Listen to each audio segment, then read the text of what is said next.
সুপ্রিয় দর্শক বন্ধুরা, কেমন আছেন? আশা করি ভালো আছেন। আমিও ভালো আছি। আজকে আমার আলোচনার বিষয়টা হলো একটু ভিন্ন। আমাদের হাতে অসংখ্য রেখা থাকে। এই অসংখ্য রেখা থেকে একজন ব্যক্তি শুভ এবং অশুভ দুই ধরনের ফলই ভোগ করে থাকে তার সমস্ত জীবন জুড়ে। তবে আজকে আমি প্রভাবশালী কিছু রেখা নিয়ে আলোচনা করব। যেই রেখাগুলো কোনো একটি যদি আপনার হাতে থাকে তাহলে আপনি জীবনে প্রভুত্ব করবেন, সবাই আপনাকে রাজার মতো সম্মান করবেন। তো কি সেই রেখাগুলো? তার আগে বলে রাখি, আপনি যদি এখনও এই চ্যানেলটিকে সাবস্ক্রাইব না করে থাকেন তাহলে এখনই সাবস্ক্রাইব করে রাখুন, কারণ আমি নিয়মিত জ্যোতিষবিদ্যার সম্পর্কে এই ধরনের ভিডিওই এই চ্যানেলে প্রকাশ করে থাকি। তো শুরু করা যাক আজকের মূল ভিডিও। প্রভাব সৃষ্টিকারী রেখা। এই প্রভাব সৃষ্টিকারী কথাটির ভিতরেই এই রেখাটি কতটি গুরুত্বপূর্ণ তা আপনি অবশ্যই বুঝতে পারছেন। এই প্রভাব সৃষ্টিকারী রেখা শুক্রের যে স্থান আছে এইখান থেকে মূলত এটা তৈরি হয়ে হাতের বিভিন্ন স্থানে যেতে পারে। তো আমি প্রথম থেকে শেষ পর্যন্ত কোন কোন জায়গায় কিভাবে এই শুক্র ক্ষেত্র থেকে উঠে প্রভাবশালী রেখা একজন ব্যক্তির জীবনে কীরূপ প্রভাব বিস্তার করে সমস্ত কিছুই আমি এই ভিডিওতে জানাবো। শুক্রের পর্বত থেকে উঠে কোনো রেখা যদি অন্য যে কোনো গ্রহকে দৃষ্টি দেয় বা সেই দিকে যায় তাহলেই কিন্তু তাকে প্রভাব সৃষ্টিকারী রেখা হিসেবে ধরা হয়।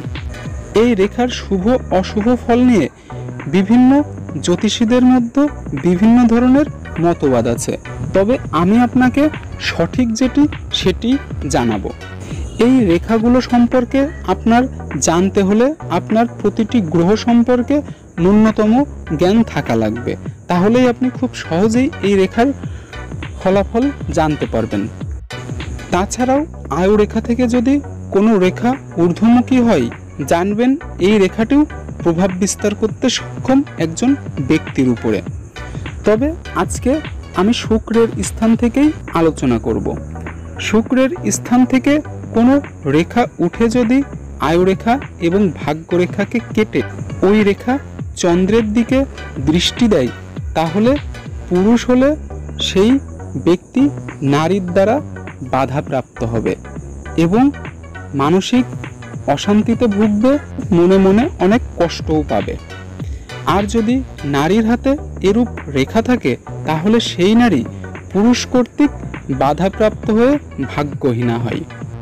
শুক্রের ক্ষেত্র থেকে কোনো রেখা যদি আয়ু রেখাকে কেটে কেতুর স্থানে দৃষ্টি দেয় এবং ভাগ্য রেখাকে স্পর্শ করে তাহলে এই জাতক বা জাতিকা আত্মীয় স্বজনের দ্বারা উন্নতির পথে বাধাপ্রাপ্ত হয়ে থাকে।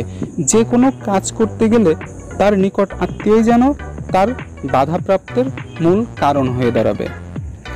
প্রভাব সৃষ্টিকারী এই রেখা যদি বৃহস্পতির দিকে সোজা উঠে যায় শুক্রের ক্ষেত্র থেকে তাহলে ওই জাতক ধীর, স্থির, উদার এবং উচ্চাকাঙ্ক্ষী হয়ে থাকে।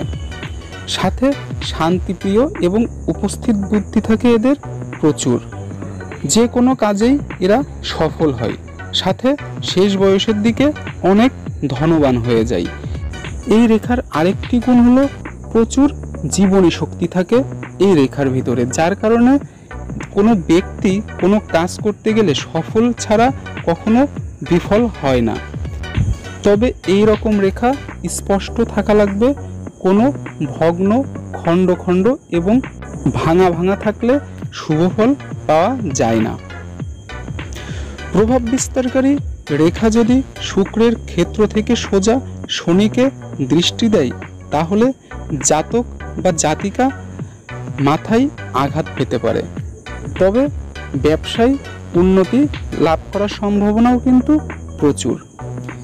এই প্রভাব সৃষ্টিকারী রেখা যদি শুক্র স্থান থেকে উঠে সুস্পষ্টভাবে রবির দিকে দৃষ্টি দেয় তাহলে ওই জাতক আত্মীয় স্বজন এবং বন্ধুবান্ধবের সহায়তায় জীবনে প্রচুর মান সম্মান অর্জন করতে পারে এবং প্রচুর ধন সম্পদের মালিক হয়ে থাকে এরা। প্রভাব সৃষ্টিকারী রেখা যদি সোজা শুক্র থেকে শুরু করে বুধের পর্বতে দৃষ্টি দেয়, তখন এই রেখাকে লক্ষ্মীনারায়ণ যোগও বলা হয়।